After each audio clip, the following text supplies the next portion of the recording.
finalmente ya funcionó eso. Vamos a nuestra sesión del día de hoy.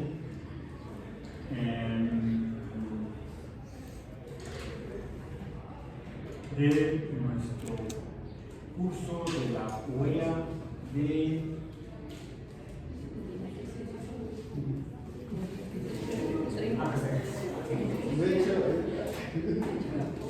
ok, bueno, vamos entonces. Hoy estamos a 20 de marzo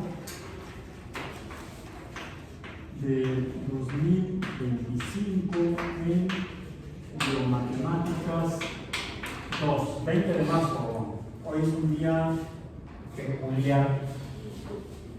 Hoy es día de qué? De que terminamos la semana 6 porque mañana no hay clases. Porque mañana ¿qué día es? Entonces mañana no tenemos clases. Nuestra tercera sesión de la semana sería mañana viernes, pero mañana no hay actividades en la universidad porque es 21 de marzo y es, en el caso de la UAM, es feriado o día de descanso obligatorio debido a ¿cuál es la causa? Nacimiento de Benito Juárez. El aniversario del natalicio de Benito Juárez, el benemérito de las Américas. Ok, también es hay mucha gente que otra cosa se debe al día 21 de marzo, el inicio de la primavera o el equinoccio de primavera. Pues se equivocaron porque el equinoccio fue hoy a las 3 de la mañana. El equinoccio es cuando por la posición de la Tierra y el Sol y la inclinación del eje terrestre, la duración del periodo diurno y nocturno es igual, de ahí que sea equitativo o equinoccio. Y además de que debido a la inclinación del eje terrestre, rotación terrestre del eje polar, en la traslación alrededor del Sol, pues podemos ver que el Sol, si nos despertamos temprano, yo ya no, ya no me despierto temprano como antes. Antes venía yo a entrenar atletismo a las 6 de la mañana, ya tiene muchos años que ya no lo hago. Entonces yo veía el amanecer, a veces veía el amanecer aquí en la pista de atletismo, ya tiene tiempo que no, pero sí veo el atardecer a veces, y uno puede, si uno ve el atardecer a lo largo de los días del año, uno ve que el Sol no se pone o se mete en la misma posición siempre, como que se recorre hacia el norte o se recorre hacia el sur y luego regresa a un punto medio, a una distancia equivalente del norte y del sur. O al amanecer el Sol sale igual, en diferentes posiciones sobre el horizonte, en diferentes posiciones conforme van pasando los días, hacia el norte y luego de regreso, hacia el sur y luego de regreso, y a medio tiempo de ese periodo de 365 días y 6 horas, un año, el Sol sale por la posición media, equivalente o equidistante de los polos norte y sur. También así podemos identificar el equinoccio, cuando son los únicos días en los cuales el Sol aparece en nuestra vista en la mañana o se oculta en nuestra vista en la tarde, en el mismo punto, y ese punto señala hacia el este en la mañana y hacia el oeste en la noche, al atardecer, geográficos. Los demás días el Sol no sale por el este ni por el oeste, por ahí, cerca del este o oeste. Eso en cuanto a algo que matemáticamente explicaron los humanos hace más de 5.000 años. Quizá lo observaron desde que caminaban en África, los primeros Homo sapiens, pero no, si lo observaron y lo escribieron, no dejaron registro, o se perdió, o no lo escribieron. Todos los primeros registros que tenemos de eso, llamado el año, como algo de contar días, data de hace aproximadamente 5.000 años en Mesopotamia. Está escrito en tablillas de arcilla con escritura cuneiforme, donde se desarrolló la escritura y la matemática. La matemática mediante el uso de números, la matemática numérica, y quizá ya la relación entre números. Preguntaba yo, ¿De qué depende que una crianza, dicen en portugués? Un niño, niña, las crianzas, crezcan. ¿De qué depende? Pues de que pasen los años, de que pase el tiempo.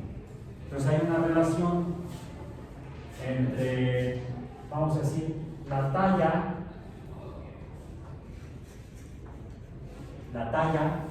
tamaño, estatura humana. La talla humana está en función del tiempo. Al pasar los años, los niños y las niñas crecen, se alargan. O también, dicen los médicos, los pediatras, en física le llamaríamos diferente. Y los pediatras pesan a los niños y a las niñas. En lo que hacen, van a paso con la crianza al consultorio del pediatra, de la pediatra, y los ponen en la báscula y los pesan. Pero en realidad lo que sucede es que los médicos no se acuerdan que estudiaron física y lo que están midiendo es en realidad la masa. Aunque se veía medio feo que le dedican al papá o la mamá. La masa de su bebé, masa será la suya. ¿Sí? La cantidad de materia que conforman las cosas, nosotros, las blancas, es masa en física. Los médicos y la gente le dicen peso y pesan a los niños. ¿De qué depende el peso médico o la masa del bebé? Suena chistoso, ¿verdad? Dicen que lo chistoso es pariente de lo feo. Está en función del tiempo. También es cierto que está en función de otras cosas. La masa o el peso, y es lo que para lo cual los pediatras pesan a los bebés, puede estar en función del alimento. Si no está comiendo suficiente, pues no va a tener el peso que depende de la edad. Y quizá también esté creciendo menos. De ahí que las funciones matemáticas se usan en medicina, aunque los médicos no se den cuenta. Porque los médicos normalmente trabajan con tablas de crecimiento. ¿Y cómo son esas tablas de crecimiento? ¿Las han visto? No, porque no somos pediatras. O no porque estaba yo no me acuerdo porque estaba yo muy chiquito. Sí veía ahí una cosa cuando me llevaban de bebé, pero fue muy niño. Hay una tabla, bueno, hay unas tablas de crecimiento de bebés que pude conseguir, luego las digitalicé los datos en tablas tipo Excel y las transformé a hojas a páginas web en el sitio web del curso. Si no en el de Matemáticas 2, si en el sitio web del curso de Matemáticas 1, lo pueden encontrar en el mismo sitio web del curso. ¿Sí? En el tema de funciones, ahí pueden encontrar esas tablas de crecimiento, de talla y peso, masa de bebés, desde el nacimiento hasta 1 año de edad. Y en niños y niñas, desde 1 año de edad hasta los, creo que 12 o 13 años, cuando entran a la pubertad. Y también debe haber al menos un par de tablas no, creo que de peso, y no me acuerdo si de tamaño, no se le llama talla formalmente, en el periodo de desarrollo embrionario. Entonces también podemos medir cómo cambia el tamaño, en masa o en longitud de un embrión humano. Que es un embrión humano, no un bebé, es un embrión humano. Aunque suene feo, todos somos embriones. De ahí la importancia de la biomatemática, o sea, de entender las matemáticas, para poder entender el comportamiento de los sistemas sistemas biológicos. Ahora, ¿cómo son estas funciones? ¿Han visto las tablas de crecimiento? Por ahí, ¿se acuerdan más o menos cómo son? ¿No? Búsquenlas luego, pero están en el sitio web. Véanlas, que están como tablas de datos, no como gráficas. Convendría que las graficaran para que las pudieran visualizar mejor. Es por eso que muchas veces, cuando usamos las matemáticas en otros campos que no son las matemáticas mismas, representamos estas funciones no mediante los símbolos alfanuméricos, sino mediante gráficas de talla contra edad. Resulta que las curvas son más o menos así. No son lineales. No son lineales. De ahí la importancia de entender entonces no solamente las matemáticas en general, sino incluso qué es una función no lineal. ¿Qué me dice una función no lineal? Cierto, ustedes tal vez no, con trabajo no se estarán relacionados con trabajo médico, en salud, clínico, de humanos, quizá tal vez sí entren a colaborar con compañeros de ustedes de producción animal o de veterinaria, y entonces no será crecimiento de humanos, pero sí de algún tipo de animal doméstico, ganado, ¿sí? Puede ser ganado vacuno, ovino, avino o no vino, no sé, aves, ¿sí? Gallinas, pavos, no sé. Y van a encontrarse con tablas de crecimiento correspondientes, porque el mismo cuidado que hacemos los humanos con las crianzas, pues hacen los ganaderos, los agricultores, con la crianza de gallinas, de cerdos, de caballos, de cualquier animal doméstico.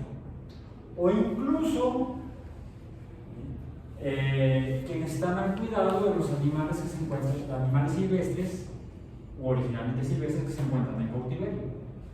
En los antiguamente llamados zoológicos, que en México ya no se llaman zoológicos, se llaman unidades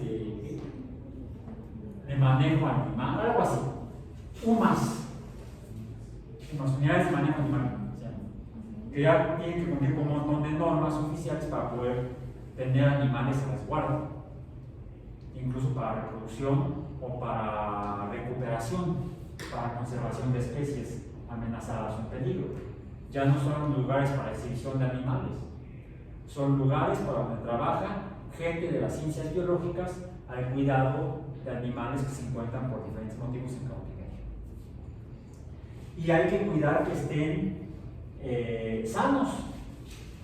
Se trabaja o se debe trabajar con este tipo de información matemática de fenómenos, de organismos biológicos. Y las funciones que describen estos fenómenos biológicos son no lineales. No existe un solo fenómeno natural biológico que de manera directa la relación entre las cantidades cuantificables y representables mediante números, no hay ninguno que al graficarlo nos muestre una línea recta. Las líneas rectas o funciones lineales no existen en la naturaleza biológica.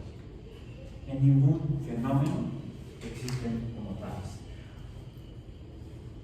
Tal vez se encuentren, no tal vez, seguramente se van a encontrar en libros de biología o de temas biológicos o disciplinas biológicas algunas gráficas en las cuales se presenten variables, diversos pares de variables, en los cuales se tracen líneas rectas.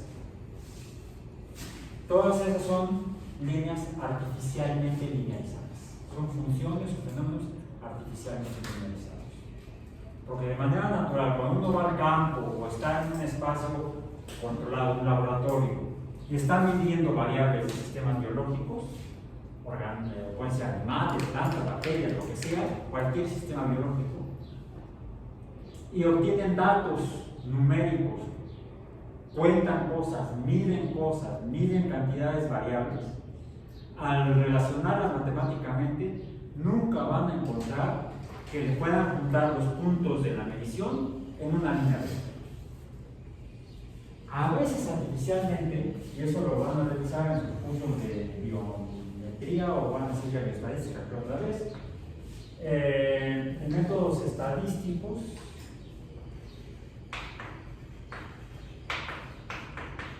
de estadística y probabilidad,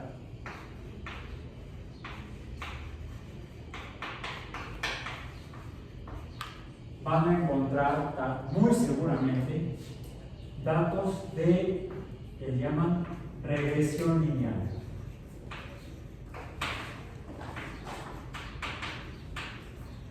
O linealización, donde lo que trazan son líneas rectas. Pero en realidad los números medidos, cuando miden esto, el valor está aquí. Cuando miden aquí, el valor está acá. Cuando miden por acá, el valor está acá. Cuando miden aquí, el valor está aquí. Cuando acá y acá. Lo que se hace en la regresión lineal o linealización es una aproximación donde estos puntos de este abajo los subo, este está arriba lo bajo, y así se hace mediante un procedimiento matemático. Pero nada les asegura que eso sea real, o que el fenómeno real pudiera ser esto. Cuidado. Por eso es que es importante manejar tanto en la matemática de funciones no lineales, pongo una que por favor para terminar esa parte, un ejemplo que ahora acá está, de funciones no lineales, por lo tanto entonces f de x no lineales, como sus propiedades f'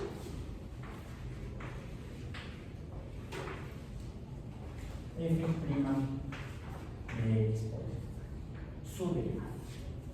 Y de ahí que hayamos tenido que estudiar, que conocer lo que es la derivada de las funciones, que es lo que hemos estado metidos después de revisar los límites de funciones como una herramienta para poder llegar al concepto convencional, de definición convencional de la derivada de una función, donde llegamos a que la derivada de una función f' de x se define mediante, ya se la deben haber memorizado, espero, si no, no se preocupen, la pueden copiar del cuaderno o del libro, o del apunte. La derivada de una función no lineal es el límite cuando la diferencia del denominador de la función tiende a cero, es lo que significa la h, el denominador, la diferencia del denominador, o sea, la diferencia entre dos puntos en x,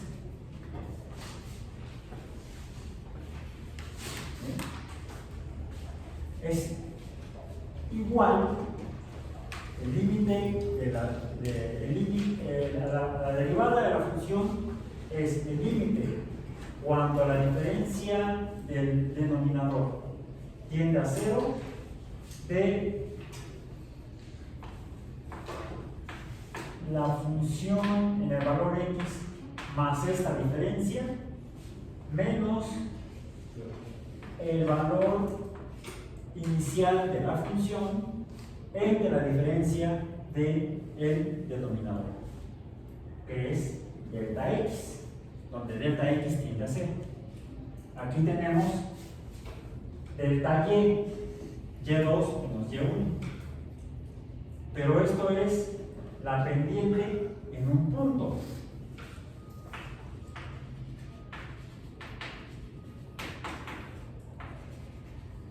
en X como en Y, en un punto. ¿Cuál punto? Aquí. ¿En cuál otro punto? Acá. Dos pendientes diferentes.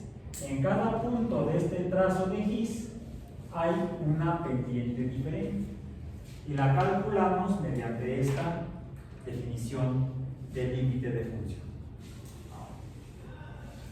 A veces cuando nos vamos con funciones simples, vamos a decir no lineales, funciones simples, no lineales, una función simple, no lineal, pongamos un ejemplo, y que la función sea d igual a x cuadrada, pues podemos obtener y' de esta función como que el límite cuando h tiende a 0 de que el cociente abajo la h, abajo la h, no, ese no, en el denominador la h, la diferencia de arriba, aquí sería la función x cuadrada y aquí f de x más h al cuadrado. Y esta ya no la sabemos. ¿Cuánto es y'? ¿Cuál es la identidad de y'? ¿Cuánto? 2x. Para la función x cuadrada, su derivada es 2x. Ahora, si graficamos la función original f de x y y, ¿qué forma tiene?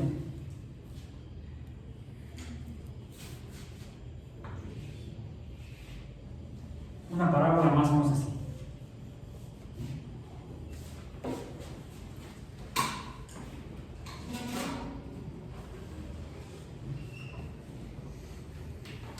La derivada f' de x de esta función, la y', ¿qué forma tiene?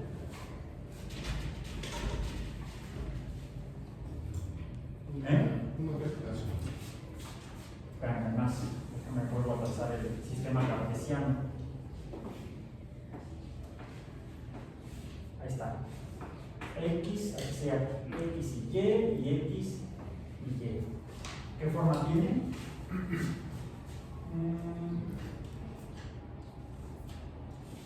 Ahí está. Se supone que es recta. Me quedó medio chueca, pero se supone que es recta. No, además no es así. Porque esa sería y igual a x. Porque el ángulo de la línea recta me quedó más o menos a la mitad entre los dos ejes. Sería entonces una inclinación de 45 grados. Y eso corresponde a un coeficiente de 1. El valor de y es igual al valor de x. Y aquí el valor de y no es igual al valor de x. Porque cuando x vale 1, ¿cuánto vale y? 2, por el coeficiente. Cuando x vale 2, y vale 4. Entonces, la forma más correcta de dibujar esta función sería más o menos así, con una inclinación mayor, porque el coeficiente es 2. Cuando x es 1, y es 2, el doble. Cuando x es 2, y es 4, el doble. ¿Sí? Ahora, ¿se fijan lo interesante? Que mientras que la función es no lineal, su derivada me dibuja una línea recta. Ok. Pero esta es una función muy simple, la de una parábola, que se podría describir, por ejemplo,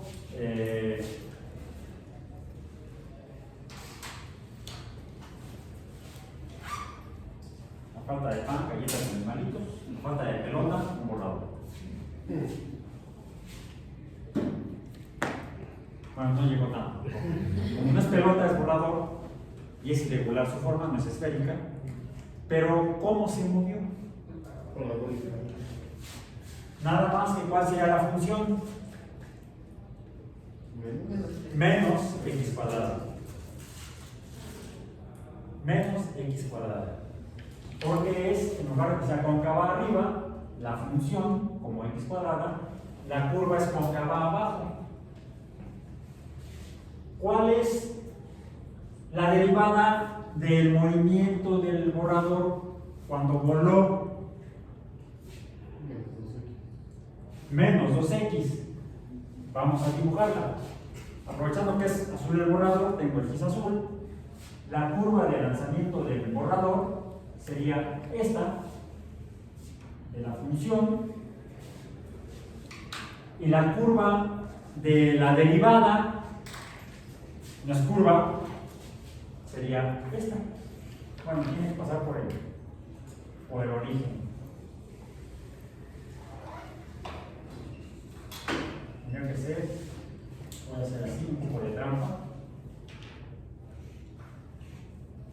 No pasa por el origen. Más o menos esa es la forma de la recta de la derivada de la curva azul.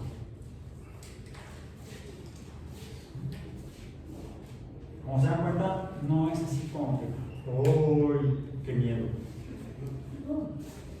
Cuando entendemos el significado de la expresión de x cuadrado a una parábola, y dijo el Señor a sus discípulos, la derivada de la parábola x cuadrada es 2x, la derivada de la parábola menos 2x es, menos x cuadrada es menos 2x. No sé, si no se va a llenar.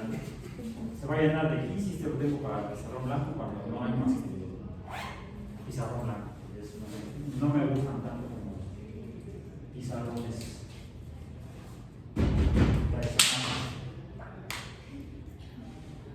¿Cómo? También lo podemos escribir matemáticamente. La función es y es igual a puedo escribir varios fenómenos. Puedo escribir, por ejemplo, la energía potencial.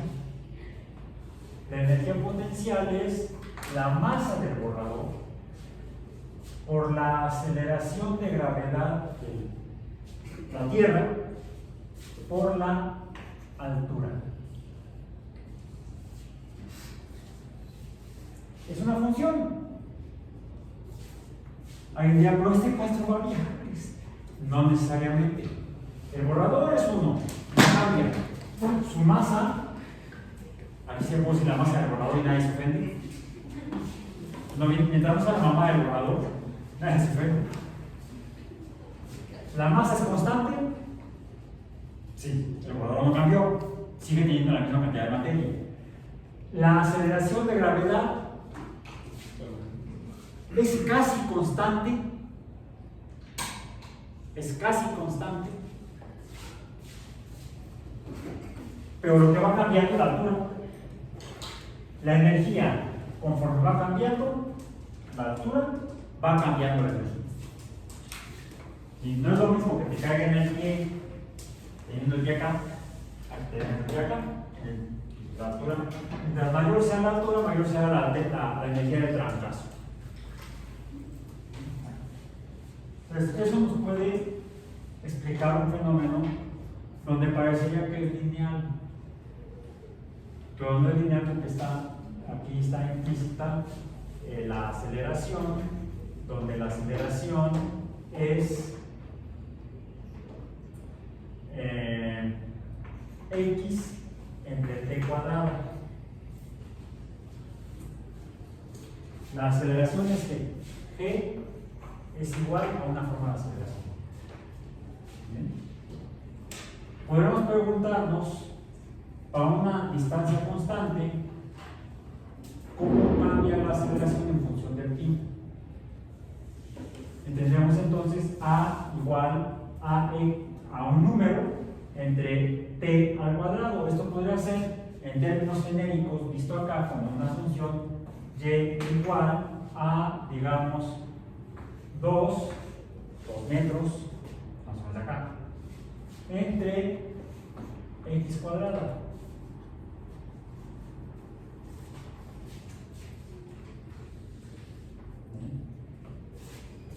Podríamos entonces aquí graficar el fenómeno y ver que se trata de una función no lineal, porque tenemos un coeficiente 2 que nos sugiere que debe ser algo parecido a una parábola. Es un paraboloide, podríamos decir. ¿Cómo saberlo exactamente? Pues tabulamos, tenemos una tabla y luego graficamos. ¿Cuál sería y'?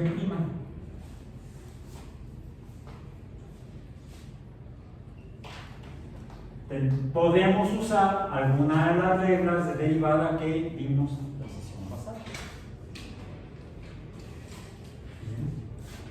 ¿Dónde cuál regla usaríamos? La derivada será el límite cuando h tiende a 0 de. Y si nos olvidamos todo el rollo, ya recordamos que esto es igual a un cociente. ¿Cuál es el cociente?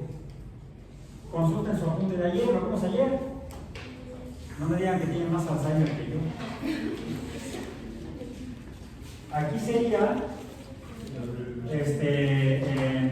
estos pueden ser dos funciones.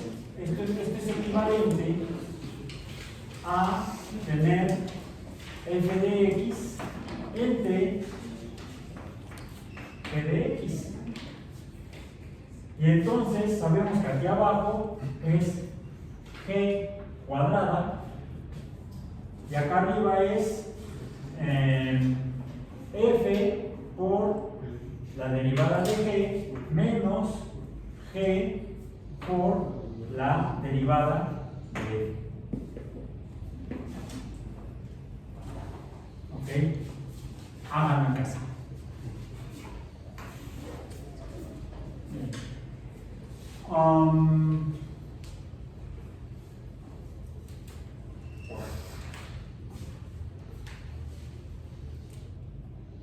Bien.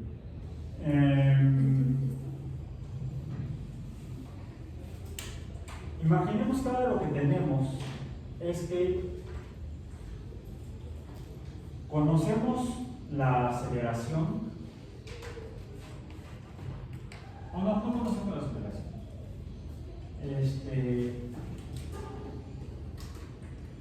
Queremos ver cómo depende x. Tenemos x igual a por t cuadrado, donde la aceleración resulta que cambia, porque el movimiento no es una aceleración constante. Por ejemplo, cuando hay rebotes, o cuando hay cambios de dirección, o cuando hay aceleraciones y desaceleraciones, cuando vas manejando por la calle, en tu bicicleta, en tu carro, en tu moto. Ojo, fue la moto.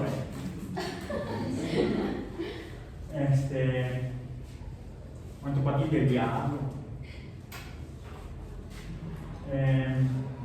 Pues a veces aumentas la velocidad, aceleras, y a veces disminuyes la velocidad, la aceleración es negativa. O sea, la aceleración es una variable. Entonces aquí tendríamos formalmente dos funciones. X sería igual a f de x por g de x. Entonces necesitaríamos usar ¿cuál regla? La derivada de x, la función que nos interesa, es que sería igual, ahora vamos a tener mediante f de x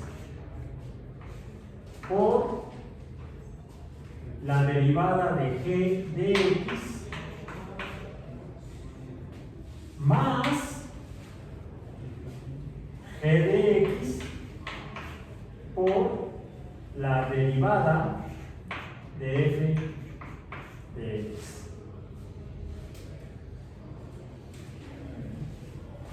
Bueno, sería para un fenómeno mecánico del movimiento de algo que se está desplazando. Y podríamos también considerar, por ejemplo, ya que estamos hablando de fenómenos físicos,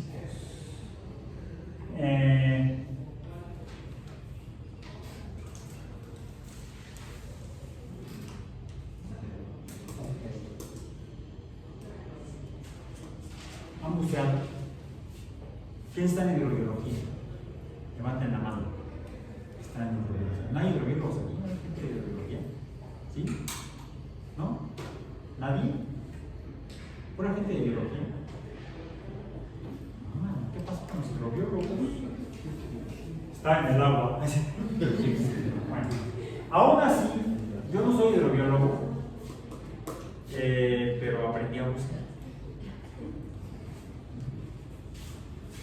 Cuando buceas, revisas el comportamiento de diferentes cosas que están en tu cuerpo, como por ejemplo, para bucear puedes bucear con equipo libre, que es el snorkel, el visor, aletas,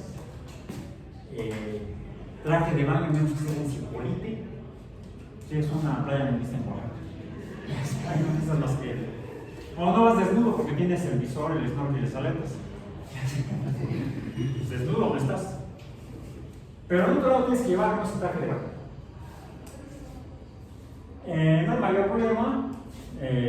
Puedes snorkelear a nivel de superficie, y para eso es el snorkel, para eso se llama snorkelear, en donde vas constantemente respirando aire de la atmósfera, aire atmosférico, ves algo abajo y entonces tienes que, si te metes, pues le entra el agua al snorkel, te puedes tragar el agua, tienes que cerrar la boca, o tapas la boquilla del snorkel con la lengua, y vas para abajo, luego si nadie te ve. Te vas sacando la lengua, ni los peces si no te dirían, eres un pez, me estás ofendiendo. Te diría, ¿cómo se van los peces? Eso me recuerda a un chiste de un padre que tenía un amigo en el banco. Y dice, ay, oye, ¿tu pez era? Ah, ahí está. Dice, ahí tienes varios peces. Sí. Oye, ¿los peces se comunican? Sí. ¿Cómo si puedes? Puedes darte cuenta que tú eres más inteligente que los peces. ¿Cómo? Llega, le dice algo al pez y el pez responde. A ver, imita lo que haces. Ah, sí, ¿cómo? Ah, sí, acércate. Se acerca a la pecera. Y entonces el cuate empieza. Se queda viendo el pez, lo que hace el pez, y el cuate empieza. ¿Quién fue el que imitó a otro? Bueno, entonces.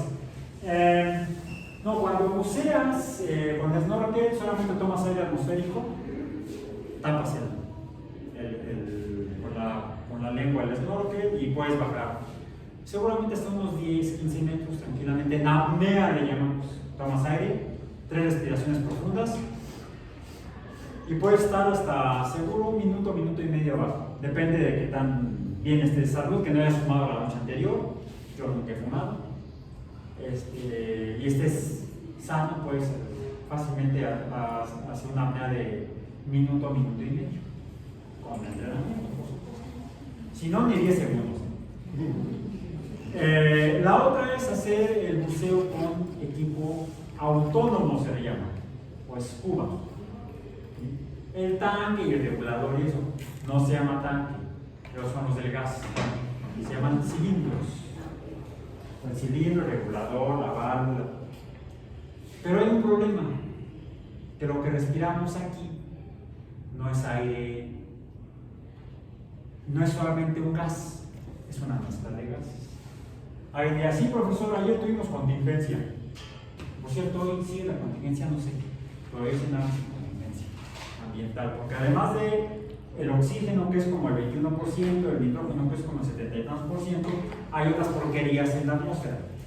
Algunas las echamos nosotros, otras ya estaban ahí. ¿Sí? Y la presión atmosférica,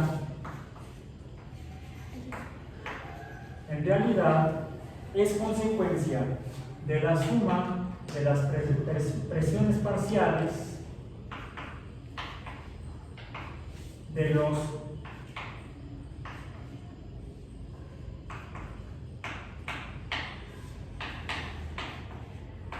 N gases mezclados en la atmósfera. La mayor presión se debe al nitrógeno molecular, N2, luego sigue el oxígeno, O2, luego vapor de agua, dióxido de carbono, argón, un montón de gases.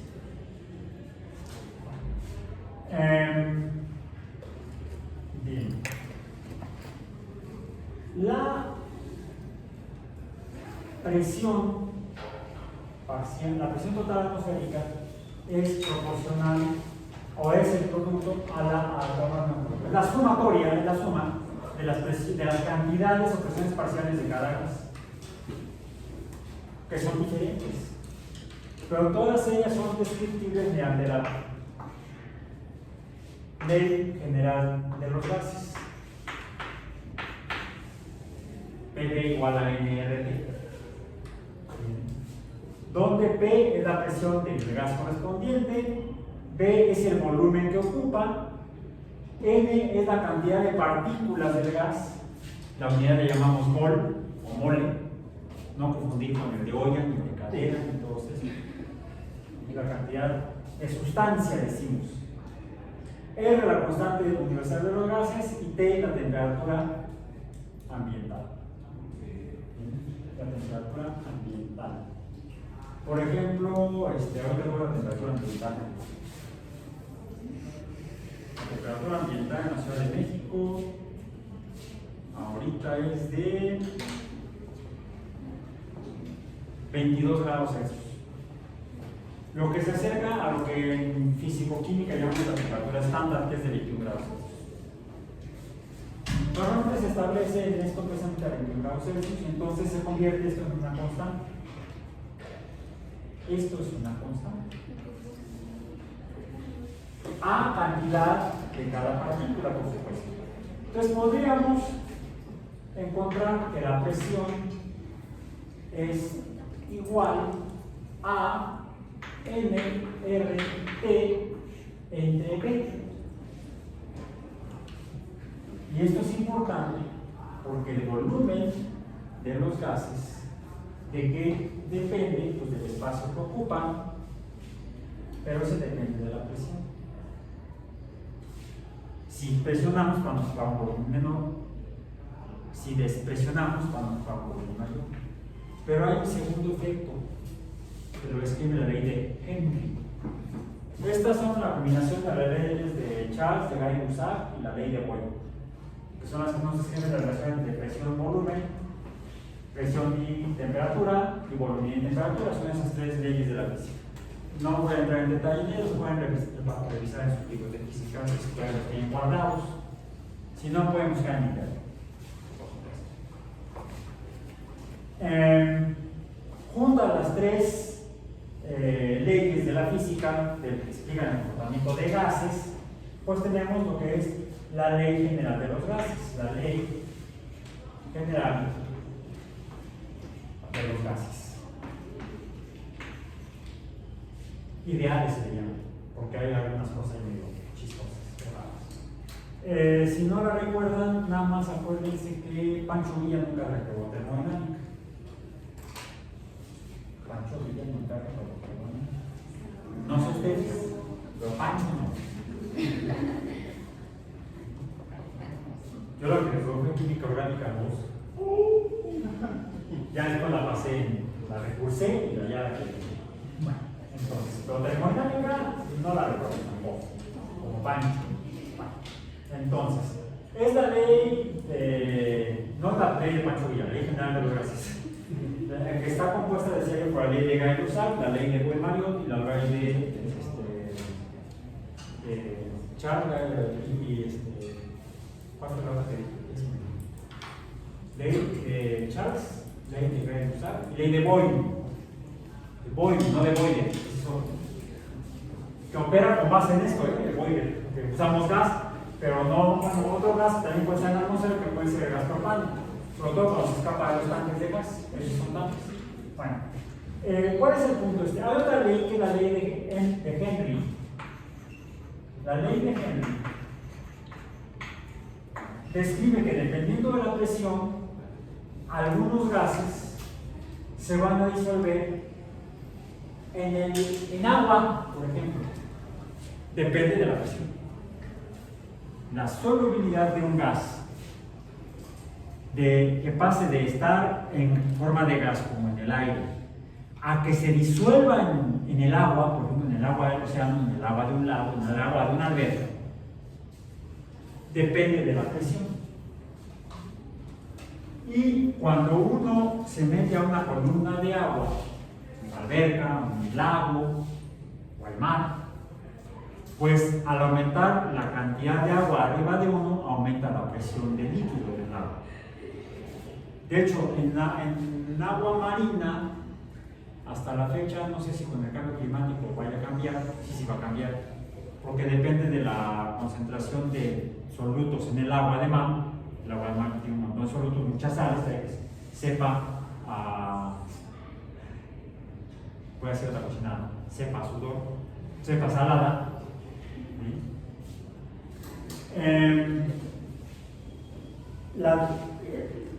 Tiene una densidad mayor al agua pura, y por esa densidad mayor, una columna de 10 metros de agua de mar ejerce una presión igual a una atmósfera. Entonces, cuando te metes una columna de 10 metros de agua de mar, tiene una presión de atmósfera. Cuando haces un bucito, le decimos, con snorkel, apnea, y te bajas a 10 metros, tú sientes como tu cuerpo está siendo apretado, se comprime, porque pasa de estar en la superficie con una atmósfera encima a estar bajo la presión de 2 atmósferas de gas y de agua. Y si sientes sus tapachuelas en los cachetes así, los oídos también, si tienes cuidado se te pueden hasta lastimar. Si no tienes cuidado, lo que tienes que hacer es tienes que soplar un poquito hacia adentro.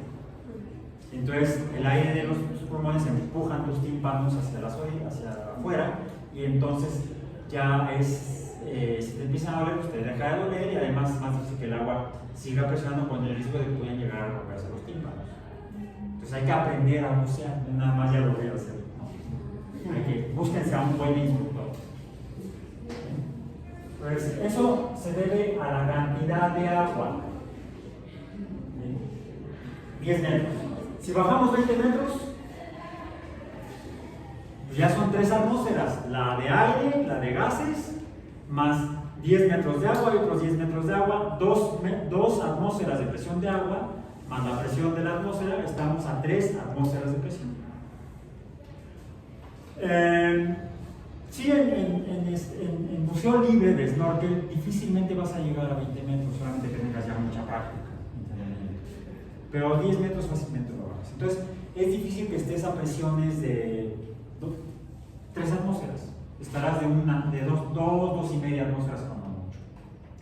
Pero cuando tienes el equipo de buceo autónomo, el famoso tanque, o scuba, puedes bajar con cierto cuidado y seguridad hasta 60 metros.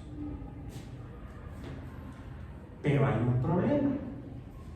Que la ley de Henry nos dice que diferentes gases de la atmósfera, que forman la atmósfera normalmente, se van a disolver dependiendo de otras propiedades en el agua, no en el agua del mar, en el agua de los fluidos, principalmente